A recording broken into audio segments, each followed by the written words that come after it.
Joining me now is women's health expert, Dr. Marjorie Dixon. Marjorie, it has been a while. I'm happy you're here with me in studio. How have you been? I've been great. 2 meters apart from everybody. Oh, too long apart, you know? So the conversation we're about to have stems from the story of another guest joining us right now, Izumi Van De Bergh, who is with us virtually from Japan. So for a long time, Izumi was living with extreme pain around her period, getting 2 periods a month and only feeling healthy for 1 week a month. That's a problem. Eventually, she discovered she has a rare condition. Izumi, thank you for joining us. Can you tell us a bit about your story? Hi, thank you, Tracy and Dr. Dixon. So first of all, when I was a teenager, when I got first period, I thought, is this something that I have to deal with for the rest of my life? Because this is painful. But eventually I compared to the girls around me and I thought I have to stay at home for like 2 days a month. And I've got a really big napkin size and I thought I'm different. And I've got 2 periods in the month sometimes, and I've got a really bad PMS. So that's why I'm only healthy for a week of a month. And my mom took me to several clinics, but we couldn't find anything. So how I discovered was that I took uterine cervix cancer screening every year. And when I got married, I moved to another city. So I went to the different clinic. And there, the doctor there actually was doing an internal examination. And he was like, wait a moment. And there, he found another vagina of mine. So I've got an MRI to make sure that I have double uteruses, and that was confirmed. So I was told that my left vagina is too narrow to use. So actually, I can only get pregnant with my right uterus. And in theory, I can get pregnant in both uteruses at different timings. And it's like, oh my God, what does it mean? And the difficulties of pregnancy as well. So I was told that I might not be able to get pregnant, or even if I get pregnant, I have high risk of having miscarriage or premature birth. Okay, 2 uteruses. Well, how do you say plural uteruses? Uteri? Uteri. Uteri, 2 uteri. Dr. Dixon, is this common? And can you explain what it is and how that happens? Yeah, so it's interesting to listen to Izumi's story because I actually teach this to the medical students in the undergraduate. It all boils down to embryology, actually. Okay. So the time that there is sexual differentiation is when you're in your mother's bellies between weeks 10 and 14. And if you have your chromosome, the Y chromosome, that's what makes boys boys, and if you have an X chromosome, it makes girls girls. Well, the things that form the uterus, if you have a Y chromosome, they don't form. But if you have 2 X's, you get a uterus. And it forms by 2 tubes coming together. And just to get a visual, it's like 2 tubes come together. They're called the paramesonephric ducts.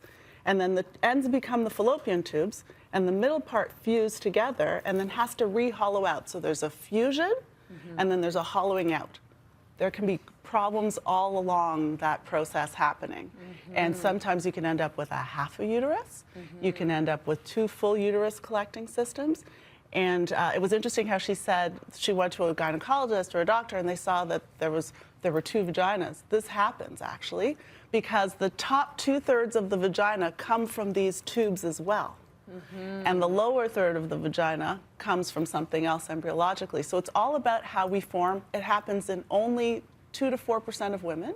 Okay. And her particular issue, which is called uterine didelphys, 2 uteruses, actually only is about 11% of the 2 to 4% of women. So it's fairly uncommon, but as a fertility specialist, I see this lots and I even fix it sometimes if I can to help people prevent the things like early labor and miscarriages. And it was interesting also how she said, you know, I was here at the really painful heavy periods because if you have 2 vaginal entries, if you put a tampon into one side, you'll still bleed through. So you feel like you're having these crazy heavy periods. Okay, so Izumi, getting pregnant wasn't an issue for you, but it was difficult. It was a difficult pregnancy, right? So people say being pregnant is blessing, but it did not feel like that to me. It was very blessing to have a child in my belly, but it wasn't because I had so many issues. So the first issue I had was actually I almost had miscarriage at the week of 5. And the second issue was that I had a really bad morning sickness. I don't know if that's something to do with my 2 uteruses. And the third issue actually that was really, really like stressful was that I was denied at clinics, several clinics, because of the difficult case that I have. And I was worried that, can I get this baby out of my body? Then I finally found a doctor who is actually very famous in Japan when it comes to problem pregnancies. And at week 28, I had an extreme pain and I started bleeding. And it was for 2 weeks. And I had contractions every 30 minutes for some days. And the doctor was so ready to have an emergency C-section.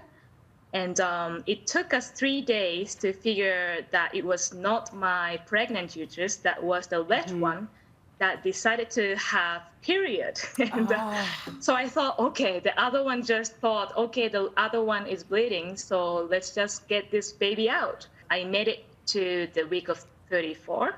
And I was so nervous and I was shaking because I was so scared of the first surgery that I had. But more than that, I was so happy to just have this pregnancy over and to see the baby finally.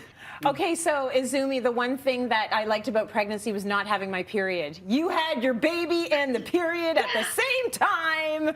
Oh my goodness.